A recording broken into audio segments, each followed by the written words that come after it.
পর যখন কোটি কোটি মানুষ সামনে আসবে, আমার উম্মতের ওযুর জায়গাগুলো, উম্মত নামাজের জন্য যে ওযু করত, উম্মত যে হাত ধুত, মুখে পানি দিত, কপালে পানি দিত, পায়ে পানি দিত, আমার উম্মতের ওযুর জায়গাগুলো এগুলো নূরে নূরে চমকাতে থাকবে। সুবহানাল্লাহ। ওই নূর দেখে দেখে দেখে দেখে আমি চিনতে পারবো এটা আমার উম্মত, এটা আমার উম্মত না। বলেন আল্লাহু আকবার। কত বড় নিয়ামত চিন্তা করে দেখেন।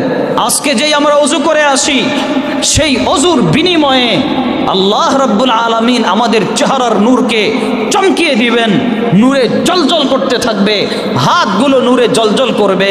রাসূল বলেন, শোনো, কিয়ামতের ময়দানে তোমাদের নূর বেশি হোক এমন যদি কেউ চাও, সে যেন বেশি বেশি ওযু করে। ওযু যে যত বেশি করবে, কিয়ামতের ময়দানে তার চেহারা, হাত পায়ের নূর তত বেশি হবে। সুবহানাল্লাহ। আল্লাহ আপনি আমাদেরকে আমল করার তৌফিক দান করেন, বলেন আমিন।